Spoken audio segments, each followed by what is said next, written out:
لیکن زبیر صاحب ہمارا تجزیہ یقینی طور پہ مختلف ہے جو اس وقت پی ٹی آئی کے ساتھ ہو رہا ہے ان کے حوالے سے، لیکن فواد صاحب کی کل کی جو ملاقات کا معاملہ ہے وہ بھی بہت ایک آئیڈیل صورتحال نہیں نظر آئی، جہاں پر شاہ صاحب کی فیملی یہ کہہ رہی تھی ان سے ملاقات کی اجازت نہیں دی گئی، لیکن اس مقصد کے لیے فواد صاحب وہاں پر پہنچ گئے، ان کی ملاقات ہو بھی گئی، پھر وہ پریس کانفرنسز کے بعد جو رہائیاں ہیں تو کچھ چیزیں جو ہیں وہ سملر تو ہیں ماضی کے مقابلے میں، پی ٹی آئی کی سیاست کو انٹائرلی مختلف ضرور کہا جا سکتا ہے باقی پارٹیوں کے موقف سے جو ان کا رہا، لیکن جس -1 کی آپ بات کر رہے تھے جو نواز شریف صاحب کے اوپر ہوا، ان کی تقاریر پہ بھی پابندی لگی اور مکمل طور پہ ان کے ساتھ جو ہوا اس کو ہم کور کرتے رہے اپنے پروگرامز کے اندر، لیکن جو پلڑے برابر کرنے کی بات، انصاف کے ترازو کو برابر کرنے کی بات تھی مریم صاحبہ کی، وہ 9 کا واقعہ تو نیچرلی ہو گیا، تو اس کے بعد جو سارا کچھ ہو رہا ہے اب یہ سمجھا جائے کہ کوئی اس کے اندر کوئی کسر باقی ہے ترازو کے پلڑے برابر کرنے کے لیے، یا اب گراؤنڈ سیٹ ہے، یا آپ لوگوں کو بھی ایک نااہلی، گرفتاری اور ان کا اگین -1 کا لفظ یوز کرنا پڑے گا، وہی قابل قبول ہوگا؟ نہیں دیکھیں، ابھی پہلے سے اگر ہم -1 کی پر فوکس کریں تو ابھی تو ہم چاہتے ہیں کہ وہ جو -1 پی ایم ایل این کا ہوا ہے میاں نواز شریف کا اس کو ختم ہونا چاہیے، بیکاز اب تو تقریباً کنسنسس ہے، میرے خیال ہے ایون عمران خان نے ایک پٹیشن داخل کی تھی سپریم کورٹ میں، اس میں بھی انڈائریکٹلی اس چیز کو ریکگنائز کیا گیا کہ اسٹیبلشمنٹ کے دباؤ کی وجہ سے ڈسکوالیفیکیشن کی گئی تھی میاں نواز شریف کی، جو کہ انجسٹیفائڈ ہے، تو اس وقت تو اگر برابر کرنے پلڑے تو اس میں تو سب سے پہلے میاں نواز شریف کو ریسٹور کیا جائے، ان کی جو لائف ٹائم ڈسکوالیفیکیشن ہے اس کو ختم کیا جائے، اور پھر جا کے کم سے کم پلڑے برابر ہوں گے۔ اور جہاں تک عمران خان کا تعلق ہے، میں تو بالکل آپ کو پہلے بھی میں نے جواب دیا، میرا انٹرسٹ یہ ہے کہ عمران خان کو ہم سیاسی میدان میں ہرائیں، وہ جو کیسز ہیں وہ ان کا فیصلہ ہم کچھ بھی نہیں چاہتے ہیں، ہم چاہتے ہیں کہ وہ قانون کے مطابق ہو، عمران خان صاحب وہ فیس کریں جتنے بھی ان کے اوپر کیسز ہیں 9 مئی بشمول 9 مئی کے حوالے سے، اور بالکل ایک شفاف جوڈیشل پروسیس کے تھرو ان کو جو بھی اگر ریلیف ملتا ہے تو بالکل صحیح ہے، اگر ریلیف نہیں ملتا تو bad luck for P T I. اب کچھ گراؤنڈ تو سیٹ ہے زبیر صاحب، اب رانا ثناءاللہ صاحب بھی کل کہہ رہے تھے کہ جو فیبریکیٹڈ کیسز نواز شریف صاحب پہ بنائے گئے ہیں وہ پہلے ختم ہوں گے، پھر وہ آ جائیں گے اگلی الیکشن کیمپین کریں گے، آپ ہمیں کچھ بتا سکتے ہیں کہ اس سلسلے میں کیا آپ لوگوں کے ذہن میں ہے، کوئی ٹائم فریم ہے، وہ کب آئیں گے، اور کیا یہ جو اس وقت معاشی طور پہ اعلانات کیے جا رہے ہیں، کچھ ہمیں پاپولسٹ قسم کے فیصلے کرتے ہوئے بھی نظر آ رہی ہے حکومت، یہ اسی سلسلے میں ہے کہ الیکشن کیمپین نواز شریف صاحب کے لیے آسان ہو، کوئی ٹائم فریم ہے آپ لوگوں کے ذہن میں؟ ٹائم فریم تو میں نہیں آپ کو بالکل بھی نہیں دے سکتا، لیکن اتنا ضرور ہے کہ نیکسٹ الیکشن سے پہلے انشاءاللہ تعالیٰ وہ ضرور آئیں گے، 100% یہ بالکل طے ہے۔ اور ان کا ٹائمنگ دیکھیں، اب وہ اتنے سال کے بعد واپس آئیں گے، وہ پاکستان کے سب سے زیادہ پاپولر لیڈر ہیں، سب سے بڑی جماعت کے لیڈر ہیں، تو وہ پھر اس کا جو بیسٹ پاسبل ٹائمنگ از اے کی فیکٹر کہ جب وہ آئیں تو اس سے ان کو خود ہماری پارٹی کو اور پاکستان کے لیے ایک افیکٹو ٹائمنگ ہونا چاہیے تاکہ اس کے پازیٹیو اثرات ہو پاکستان کی سیاست پر۔ جی تو میرا خیال ہے اس کو ابھی ہم ٹائمنگ ایگزیکٹ تو نہیں ڈسکس کر سکتے۔ اگر آبویسلی مجھے پتا ہے آپ کو تاریخ تو بتائیں گے نہیں، یہ بات ہم بہت دفعہ سن چکے ہیں پہلے کہ وہ ان قریب آئیں گے، تو لیٹس سی وہ ان قریب کا ٹائم کب ہوتا ہے۔ میں زبیر صاحب ایک اور چیز بتائے گا، آپ کے کولیگز اس پہ بات تو کر چکے ہیں، لیکن پی ٹی آئی سے جو لوگ نکل رہے ہیں ان کو پیپلز پارٹی میں تو جگہ مل رہی ہے، آپ کی جماعت میں کوئی جگہ ہے، کچھ ایسا ارادہ ہے کہ ان میں سے کچھ لوگوں کو ایڈجسٹ کیا جائے یا گنجائش نہیں ہے؟ دیکھیں لاسٹ ایئر آپ کو یاد ہے اب سب وہ جب پروونشل اسمبلی پنجاب کے 20 حلقوں کے الیکشنز ہوئے تھے تو وہ 20 وہ تھے پی ٹی آئی کے لیڈرز جن کی ڈسکوالیفیکیشن ہوئی تھی حمزہ شہباز کو ووٹ دینے کی وجہ سے، اور پی ایم ایل این کے ٹکٹ پر ہم نے پی ایم ایل این کا ٹکٹ ان 20 لوگوں کو دیا تھا، اور وہ تجربہ جو تھا وہ اتنا اچھا نہیں تھا، آپ نے دیکھا کہ اس کے ریزلٹس جو تھے وہ اتنے اچھے نہیں تھے۔ اب خاص طور پر پنجاب میں ہمارے آپ کو پتہ ہے کہ دیٹ از اے اسٹرانگ بیس، سب سے زیادہ ہمیں ووٹ وہاں سے ملتے ہیں، سب سے زیادہ سیٹیں وہاں سے ملتی ہیں، مطلب یہ کہنے کا ہر کانسٹیٹوئنسی میں ایک سے زیادہ کینڈیڈیٹ ہوتا ہے مسلم لیگ کا، اور جو پرانے 10 سال 15 سال 20 سال سے بیٹھے ہوئے ہیں اور محنت کرتے رہے ہیں، خاص طور پر وہ جو پی ٹی آئی کے 4 سال تھا جب وہ ریسیونگ اینڈ پر تھے، ان کے اوپر پرچے بھی کٹ رہے تھے اور تمام زیادتی ظلم بھی ہو رہا تھا، اگر اینڈ میں جا کے آپ ان کی جگہ اپنے جو پرانے ورکرز ہیں ان کی جگہ جو وہاں سے ٹوٹ کے آئیں ان کو ٹکٹ دیں تو وہ تجربہ آپ نے دیکھا، اس میں 20 میں سے 16 سیٹیں ہم ہار گئے تھے، and I don't think so ہماری پارٹی اس طرح سے کر سکتی ہے، انکریج کر سکتی ہے کہ جی وہ واپس آئیں، اور ان کو پھر ایڈجسٹ کہاں کیا جائے. اگر تو اپنے لوگوں کو پھر ٹکٹ نہ دیا جائے تو وہ تو بڑی زیادتی والی بات ہوگی. تو الیکٹیبلز اور no electables as far as possible we will refrain to take them at least definitely in Punjab. میں ایک اور چیز زبیر صاحب آپ سے بالخصوص یہ جاننا چاہتی ہوں، یہ جو مبینہ آڈیوز ہیں اس کے حوالے سے آپ لوگوں کا تمام تنقید ہے عدلیہ کے حوالے سے بھی، اور جو تمام معاملات ہیں وہ اس پہ کمیشن بھی بنایا گیا. لیکن اب اسلام آباد ہائی کورٹ کی طرف سے جسٹس بابر ستار نے یہ سوال اٹھایا ہے کہ یہ کون ریکارڈ کرتا ہے، کن مقاصد کے لیے حکومت سے اس پہ جواب طلب کیا گیا ہے. سو آپ نہیں سمجھتے کہ یہ جو معاملہ ہے اس کے اوپر سیاست نہیں ہونی چاہیے تھی، یا اب بھی ٹیکنیکلی جو پوائنٹس اٹھائے جانے چاہیے وہ تو ٹھیک ہے، لیکن یہ زیادہ اہم سوال رہے گا کہ رائٹ ٹو پرائیویسی سب کے اوپر ہوتا ہے، لوگوں کی سرویلنس کا سلسلہ بند ہونا چاہیے؟ میرا خیال ہے جسٹس بابر ستار نے صحیح نقطہ اٹھایا ہے، اور یہ بالکل آپ کی بات صحیح ہے کہ پرائیویسی ہر ایک کی امپورٹنٹ ہوتی ہے. اگر کوئی پبلک فگر ہے وہ تو اس کو سوچ سمجھ کے بات کرنی چاہیے اور اپنے آپ کو کیری کرنا چاہیے، کیونکہ ظاہر سی بات ہے اگر وہ کوئی چیز ایسی بات کر رہا ہے جو کہ ہی اور she is not suppose to talk, کیونکہ وہ پبلک سرونٹ ہے، اور آپ کیا ڈسکس کر سکتے ہیں کسی کے ساتھ، چاہے آپ کی اپنی فیملی کے لوگ ہیں، اور کیا نہیں کر سکتے، تو آپ کا بڑا امپورٹنٹ آپ کی گائیڈ لائنس ہوتی ہیں. لیکن پرائیویٹ سٹیزنس کے لیے یہ قدغن جو ہے کہ جی، لیکن وہ اس میں دونوں پہلو ہیں. ایک تو یہ بھی پہلو امپورٹنٹ ہے جو جسٹس بابر ستار نے اٹھایا، اور اس کا سونر ریلیٹر تو آنسر تو کویشچن تو ریز ہونا تھا. اس کے ساتھ ساتھ وہ اتنا سمپل بھی نہیں ہے کہ جی وہ پرائیویٹ سٹیزنز تھے. اگر وہ پرائیویٹ سٹیزنز فار ایگزامپل اگر کوئی پیسے کی لین دین کی بات ہو رہی ہے الیکشنز میں، جیسے پی ٹی آئی نے خود الزام لگایا تھا، آپ کو یاد ہوگا کہ جب سینٹ کے الیکشن ہوئے تھے یوسف رضا گیلانی صاحب کا، تو انہوں نے کہا تھا کہ ایک ویڈیو سامنے آئی تھی، دیٹ واز ویری ہیزی، وہ کلیئرٹی بھی نہیں تھی کہ جی دیکھیں یہ پیسے کی لین دین وہ پرائیویٹ سٹیزنز ہی کر رہے تھے. لیکن وہ پھر الیکشن رولز کی کیا خلاف ورزی ہوتی ہے کہ اگر آپ پیسے کی اس طرح سے بات کی جائے، جو آپ پرٹیکولر ایک بات کر رہی ہیں، شاید وہ جو ثاقب نثار کے صاحبزادے ہیں، میں تو عدلیہ کے تناظر میں بھی کر رہی ہوں، میں چیف جسٹس صاحب کی فیملی کے حوالے سے بھی بات کر رہی ہوں، جس کو ایکچولی سب سے بڑا ایشو بنایا گیا آپ لوگوں کی طرف سے. محمد زبیر صاحب سے گفتگو چل رہی ہے، مزید بات ہوگی ایک بریک کے بعد. بریک کے بعد خوش آمدید. زبیر صاحب، میں ایک اور چیز بھی آپ سے جاننا چاہوں گی، یہ جو تمام واقعات ہیں اس کی آڑ کے اندر حکومت کی طرف سے ہر روز بہت ساری پریس کانفرنسز ہوتی ہیں. اب آپ کی جو مخالف جماعت ہے ان کے حوالے سے پیمرا کی ریگولیشنز ہیں، ہم محتاط گفتگو کر رہے ہیں ان کے بارے میں، لیکن جس کا کانٹیکسٹ بھی ایک موجود ہے. لیکن یہ جو ذاتی حملے کیے گئے ہیں، وزیر صحت کی طرف سے جو باتیں ہیں ان کو ہرجانے کا نوٹس بھی بھیجا گیا ہے. کیا کچھ گریس کا مظاہرہ نہیں کرنا چاہیے تھا آپ کی جماعت کو اور آپ کی حکومت کو؟ یہ تو پیپلز پارٹی کے ہیں وزیر صحت، لیکن اوور آل بہت ساری باتیں ہیں جو کچھ کی گئی ہیں اس معاملے کی آڑ میں، جو کہ جن کو کافی کہا جا سکتا ہے بلو دا بیلٹ قسم کے کامنٹس. بلو دا بیلٹ ہے، اور میں بالکل بھی نہیں ایگری کرتا اس قسم کی سیاست سے. آئی تھنک یہ بالکل بھی نہیں کرنا چاہیے تھا. ہم اپنے، جس طرح میں نے پہلے کہا کہ سیاسی مخالفین کو سیاست میں ہرانا چاہتے ہیں، اس قسم کی چیزوں کو اوائڈ کرنا چاہیے. تو میں تو پہلے بھی کہہ چکا ہوں، اب آپ نے پوچھا ہی سوال، تو میں نہیں ایگری کرتا کہ ان کو اس قسم کی پریس کانفرنس کرنی چاہیے تھی. آخر میں ایک اور چیز، میں زبیر صاحب میں ایک اور چیز آپ سے جاننا چاہتی ہوں، جو اس وقت پی ٹی آئی کے ساتھ ہو رہا ہے، جو پی ٹی آئی اور عمران خان صاحب آپ لوگوں کے ساتھ، آپ جماعتوں کے ساتھ کرتے رہے، اس کو آپ لوگ کہیں نہ کہیں اپنے اس موقف کی جیت سمجھتے ہیں جو آپ لوگ کہتے تھے کہ عمران خان صاحب کا طرز جو سیاست ہے اس کے نتائج ان کے لیے نکلیں گے؟ باقی تمام چیزوں کے ساتھ ساتھ ایک یہ تنقید رہتی تھی کہ انہوں نے ایک ریڈیکل قسم کی پالیٹکس کی ہے، اس کے نتائج ان کے لیے سخت ہوں گے. یا پھر یہ اس کو آپ چھوڑتے ہیں عمران خان صاحب کے اوپر ہی کہ انہوں نے خود یہ صورتحال اپنے لیے کریٹ کی اور یہ معاملہ ان کا اور اسٹیبلشمنٹ کے درمیان کا ہے؟ دیکھیں نا، جو May 9 ہوا ہے وہ تو انپریسیڈنٹڈ ہے. اس کا وہ کیا کر رہے تھے اپنے حکمرانی کے دور میں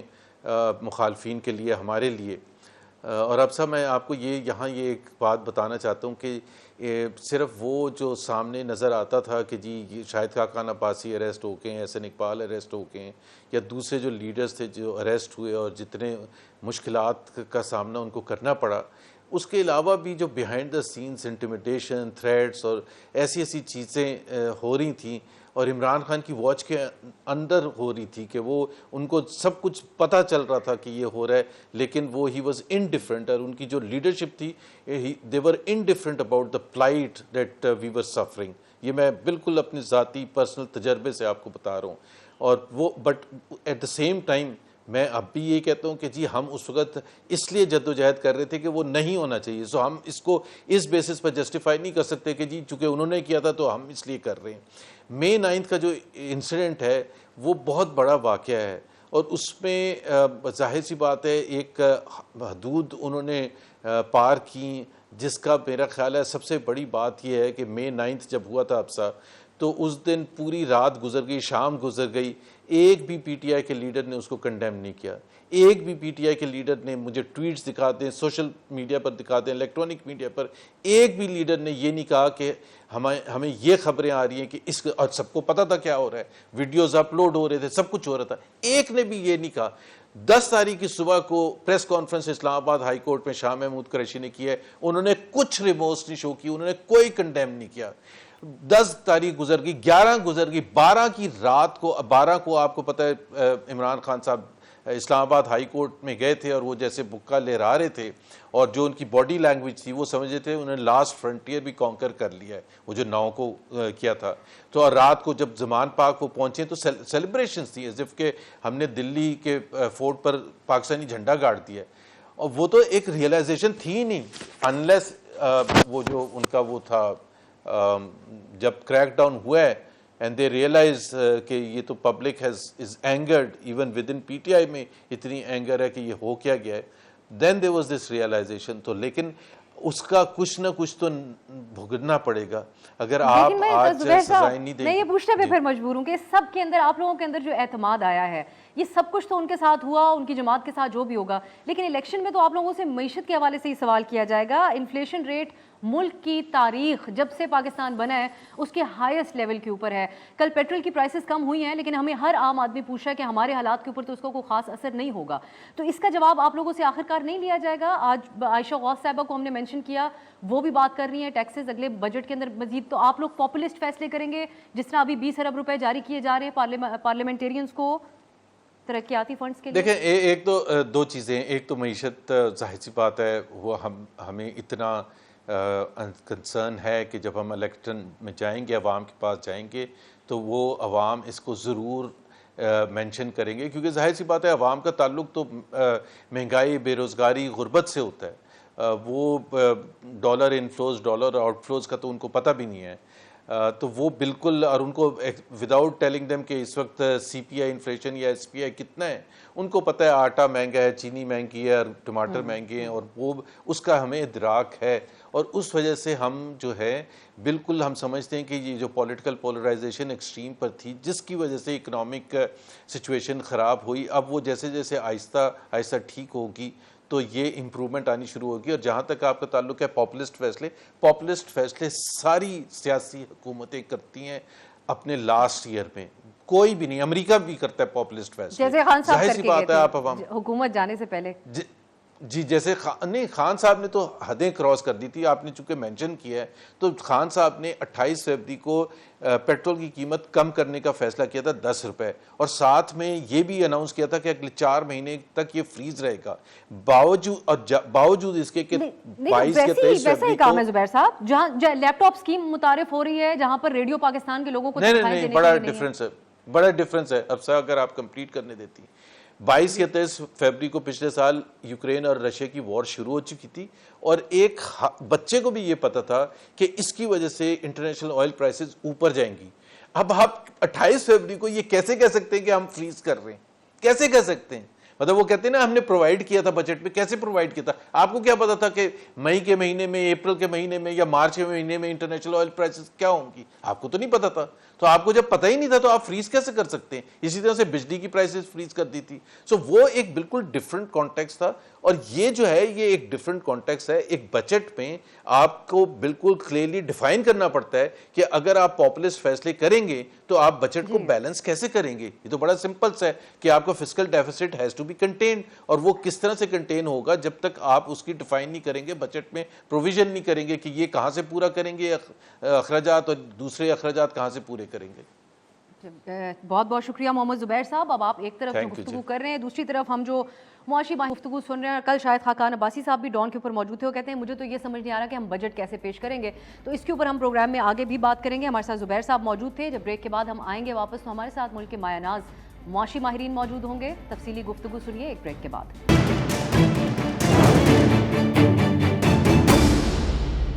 بریک کے بعد خوش آمدید. جیسا کہ آپ لوگ بریک سے پہلے گفتگو ملاحظہ کر رہے تھے, یہ تجربہ کار سیاستدانوں کی اتحادی حکومت ہے. ان کے دور میں غذائی اشیاء کی جو مہنگائی ہے وہ اس وقت ملک کی تاریخ میں 76 ایئرز کے اندر سب سے زیادہ ہے, 48% تک, جبکہ جو مجموعی طور پر انفلیشن ریٹ ہے, مہنگائی کی شرح ہے, وہ بھی ملک کی تاریخ کا سب سے زیادہ اس وقت 38% پر پہنچ چکی ہے. ایسے میں حکومت کی طرف سے پیٹرول کی قیمت میں 8 روپے فی لیٹر کمی کی گئی, LPG کی قیمت میں بھی کمی کی گئی. لیکن ساتھ ہی آج کی جو اہم خبر جس کا ہم پہلے بھی تذکرہ کر چکے ہیں, IMF کا جو موجودہ پروگرام ہے اس کو یہیں پر ادھورا چھوڑ کر نئے پروگرام کی تیاری کی بات کی جا رہی ہے. کہا جا رہا ہے نیا پروگرام ری نیگوشیٹ بجٹ کے بعد کیا جائے گا 3 سال کے لیے. ماہرین اس بات کے اوپر زور دیتے آئے ہیں کہ جو نیا پروگرام ہوگا اگر اس صورت میں طرف جاتے ہیں تو مزید سخت ہوگا اور عام آدمی اور اس کے ملکی جو معیشت ہے اس کے اوپر سخت اثرات ہو سکتے ہیں. تو ہم ایک یہ ڈسکس کرنے کی کوشش کریں گے کہ اس کے کیا نتائج ہو سکتے ہیں. دوسری طرف ڈیفالٹ کے خطرے کی بات تو ہو رہی تھی, کچھ لوگ یہ بھی تجزیہ کرتے رہے کہ ڈیفالٹ تو ہم کر چکے ہیں, ہم اس پہ بات نہیں کر رہے, لیکن اس کے باوجود بھی حکومت نے اراکین پارلیمنٹ کے لیے خزانے کا منہ کھول دیا. ارکان پارلیمنٹ کی اسکیموں کے لیے پچھلے دنوں کے اندر 20 ارب روپے جاری کیے گئے, اس کی منظوری دی گئی, اور اس سے قبل 91 ارب روپے کی منظوری دی جا چکی ہے. اس سال اگر ہم بات کریں تو اراکین پارلیمنٹ کی سکیمز کا بجٹ 111 ارب تک پہنچ چکا ہے. سو کیا حکومت کی طرف سے ایسے پاپولسٹ فیصلوں کو الیکشن کی تیاری سمجھا جائے؟ اگر ایسا کیا جا رہا ہے تو اس کے دور رس اثرات کیا ہو سکتے ہیں؟ اوور آل اس وقت ہماری معیشت کہاں پر کھڑی ہے, اس پہ بات کرنے کے لیے بہت ہی موزوں شخصیات کو ہم نے دعوت دی ہے. ڈاکٹر سلیم صاحب اور ڈاکٹر عابد سلیری صاحب, بہت بہت شکریہ سر آپ دونوں کا. میں ڈاکٹر فاروق آپ سے سٹارٹ کرنا چاہوں گی. سر, یہ جو آج کی خبر ہے IMF پروگرام کے حوالے سے, اس کو کہا جا رہا ہے کہ اب ہم بجٹ کے بعد 3 سال کے لیے ری نیگوشیٹ کریں گے. کیا وجہ ہے آپ کے خیال میں آن گوئنگ پروگرام کو ادھورا چھوڑنے کی؟ اس میں فیلئر پرائم منسٹر صاحب نے بات بھی کی تھی IMF مشن چیف سے, اور دیگر اس کے اندر ایلیمنٹس بھی تھے, بہت ساری شرائط کو مانا بھی گیا پاکستان کی طرف سے, اور یہ فیصلہ اب جو کیا گیا اس کو آپ کیسے دیکھ رہے ہیں؟ دیکھیے, پہلی بات تو یہ ہے کہ 23 پروگرام ہم IMF کے ساتھ سائن کر چکے ہیں, اور اس میں سے آپ سوچئے کہ صرف ایک پروگرام ایسا ہے جو ہم نے مکمل کیا ہے. تو پرابلم جو ہے وہ یہ ہے کہ سیاسی بنیاد کے اوپر معاشی فیصلے کرتے ہیں, اور اس کا پھر معیشت کو اور پاکستان میں 24 کروڑ پاکستانی رہنے والوں کو ایک بہت بڑی قیمت چکانی پڑتی. اس وقت اگر آپ معیشت کو غور سے دیکھیں تو 3 بڑے اشاریے جو سامنے آتے ہیں. اس میں پہلا تو یہ ہے کہ مہنگائی جس کا آپ نے ذکر کیا وہ 76 سالہ معاشی تاریخ کی بلند ترین سطح پہ پہنچ گئی ہے. خوراک کی قیمتوں میں تقریباً 50% سے قیمتیں بڑھی ہیں سال بھر کے اندر, جس کا مطلب یہ ہے کہ غربت کی شرح بڑی تیزی سے بڑھ رہی ہے. اس کے ساتھ ساتھ جو تیل کی کنزمپشن ہے, پیٹرول کی, ڈیزل کی, وہ بڑی تیزی سے نیچے آئی. ڈیزل کی کنزمپشن میں کوئی 40-50% کمی دیکھی گئی ہے پچھلے مہینے کے دوران, جس کا مطلب یہ ہے کہ جو کمرشل ٹریفک ہے جو کراچی پورٹ سے نکلتی ہے, لاہور کی طرف جاتی ہے, فیصل آباد کی طرف آتی ہے, اپ کنٹری کی طرف نکلتی ہے, اس میں بڑی کمی آئی. اور دوسرا یہ کہ جو فارم سے مارکیٹ تک کی کمرشل ٹریفک ہے اس میں کمی آئی ہے, جس کا مجموعی مطلب یہ ہے کہ معیشت کا پہیہ جو ہے وہ بڑی تیزی سے اس کی سپیڈ جو ہے وہ سلو ڈاؤن ہو رہی. پھر تیسرا اشاریہ سامنے آیا کہ بجلی کی پروڈکشن جو ہے وہ حکومت ہمیں بتاتی ہے کہ 23% نیچے آئی. تو اگر کسی بھی معیشت میں آپ اندازہ کیجئے کہ 23% بجلی کی پروڈکشن کم ہو گئی ہے تو اس کا مطلب ہے کہ we are slowing down at a very rapid pace. تو اگلے 3 یا 6 مہینے معیشت کے حوالے سے بڑے کرٹیکل ہوں گے, اور اگر تو یہی سمت جاری رہتی ہے جس سمت میں اس وقت ہم جا رہے ہیں, تو پھر مجھے لگتا ہے کہ اگلے 3 سے 6 مہینے کے درمیان کہیں خدشہ میرا یہ ہے کہ بہت بڑا دھماکہ نہ ہو جائے. تو سمت تبدیل کرنے کی ارجنٹ ضرورت ہے، اور جس چیز کی کمی نظر آ رہی ہے وہ روڈ میپ ہے. دیکھیے ہم سب کو پتا ہے کہ پاکستان میں رہنے والے، پاکستان کی معیشت is passing through difficult time, مشکل وقت سے گزر رہی ہے. لیکن اس وقت ایک روڈ میپ کا بھی ایک آپ فقدان سمجھیے کہ حکومت کے پاس کیا کوئی نقشہ ہے، کوئی منصوبہ بندی ہے، کوئی حکمت عملی ہے کہ اس مشکل وقت سے لوگوں کو اور ملک کو کس طرح نکالنا ہے.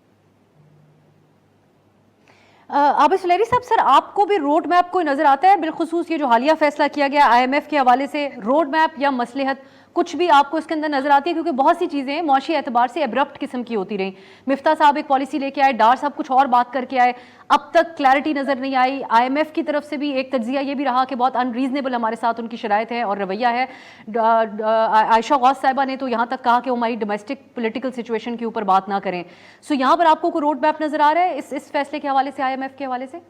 دیکھیں ایک آئیڈیل ورلڈ میں تو جو معاشی اور سیاسی روڈ میپ ہے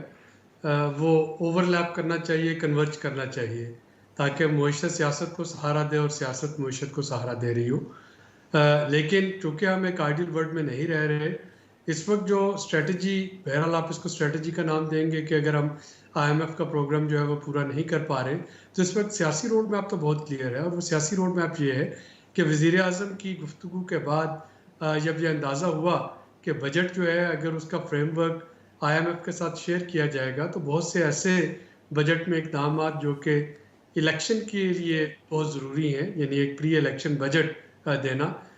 وہ حکومت نہیں کر پائے گی. تو جو حکومت 2 مہینے کے بعد الیکشن کی تیاری کر رہی ہو، 12 اگست کو جس کا ٹینیور ختم ہو جائے گا جون میں بجٹ پیش کر کے، تو وہ کیوں چاہے گی کہ وہ ایک بڑا ٹف قسم کا بجٹ دے دے جس کی وجہ سے اس کے پولیٹیکل کیپٹل میں ڈنٹ پڑے، اس کے ووٹرز اس سے ناراض ہو جائیں. تو ایک تو یہ ہے کہ یہ ایک اس IMF کے پروگرام کو کنکلوڈ کرنا، بجٹ دینا جو کہ ایک پاپولسٹ بجٹ ہو. اس کے بعد اگلا پروگرام کو نیگوشیٹ کرنا. اگر نیگوشیٹ اسی حکومت نے کرنا ہو تو پھر اس پروگرام کو یہاں پہ روکنے کی کوئی ضرورت نہیں تھی. تو میرا نہیں خیال کہ حکومت جو ہے وہ اگلا پروگرام نیگوشیٹ کر پائے گی، چونکہ جو ہی 2023-24 میں 22-23 میں کوئی نیا پروگرام نیگوشیٹ ہوگا، اس کا جو امیڈیٹ امپیکٹ جو ہے وہ یہ نکلے گا کہ آپ کو ایک منی بجٹ دینا ہوگا. یعنی جو بھی حکومت 9 جون کو جو بجٹ دے رہی ہوگی، اگر جولائی اگست میں وہ اس کو نئے پروگرام کو نیگوشیٹ کرتی ہے تو یہ ساری چیزیں رول بیک کرنا ہوگی، جو کہ اگین الیکشن سے پہلے اس حکومت کے لیے سیاسی طور پہ ایک فیزیبل اقدام نہیں ہوگا. تو میں بہت کلیئر ہوں اس معاملے پہ کہ اگر یہ پروگرام ادھورا بند کرتے ہیں تو پھر یا تو کیئر ٹیکر جو ہیں وہ اگلے پروگرام کا خد و خال بنا رہے ہوں گے، یا الیکشن کے بعد بھلے PDM ہی آ جائے یا PDM میں شامل کوئی جماعت جو ہے وہ حکومت کو لیڈ کر رہی ہو، وہ ایک نیا پروگرام لے کے آئیں گے. اور اس نئے پروگرام کا ایک جو پری ریکویزٹ ہوگا وہ منی بجٹ بھی ہوگا، جس پہ کہ جون والے سارے بجٹ کے بہت سے اقدامات جو ہیں ان کو انڈو کیا جا رہا ہوگا، اور پھر ہم IMF کا اگلا پروگرام لے کے چلیں گے. یہ فاروق سلیم صاحب، یہ بات کہ اب انٹرم گورنمنٹ ری نیگوشیٹ کرے گی یا یہ اپنے ذہن میں رکھے ہوئے ہیں کہ یہی دوبارہ حکومت میں آئیں گے اور اتنا مارجن ان کو مل جائے گا، یہ اس حساب سے کیا آپ سمجھتے ہیں کہ جو، اور اس سے پہلے عائشہ پاشا صاحبہ بھی جو بات کر رہی ہیں کہ ایسا نہیں ہے کہ ہمارے پاس معاشی جو خزانہ کی وزارت ہے ان کے پاس کوئی پلان B موجود نہیں ہے، تو اس سے کیا مراد لی جائے؟ پلان B کیا ہو سکتا ہے؟ اور پھر اس صورت میں پاپولسٹ بھی جو اب آپ لوگ بات کر رہے ہیں، پاپولسٹ بجٹ کی جو تیاری ہے، اس کے بھی آپ بتائے گا کہ لانگ ٹرم آپ کو اثرات کیا نظر آتے ہیں؟ دیکھیے حکومت اگر تو الیکشن توقع کر رہی ہے، الیکشن کا ہونا سوچ رہی ہے، تو وہ الیکشن بجٹ یعنی کہ ایک سیاسی بجٹ دینا چاہتی ہے. IMF جو ہے وہ ایک معاشی بجٹ دیکھنا چاہتا ہے. تو ایک وہ آپ سمجھیے کہ قدرتی نیچرل سا ٹکراؤ ہے. تو IMF کے پیکج کا تو بجٹ سے پہلے ہم حصہ نہیں بننا چاہتے، یا حکومت اپنے سیاسی مفاد میں سمجھتی ہے کہ وہ اس کا حصہ نہیں بننا چاہتی. جو اگلا مالی سال ہے اس میں جو ٹوٹل گروس جس کو ہم کہتے ہیں ایکسٹرنل فائنینسنگ ریکوائرمنٹ جو چاہیے، جو درکار ہوں گے، وہ بہت بڑی اماؤنٹ ہے. وہ کوئی 41.8 ارب ڈالر کی اماؤنٹ بنتی ہے. تو میرے ذہن میں تو کوئی اور متبادل نہیں ہے IMF کے. IMF کے پروگرام کا حصہ تو ہمیں بننا ہی پڑے گا. شرائط مزید سخت ہوں گی، اور جو پروگرام ہم نے 2019 میں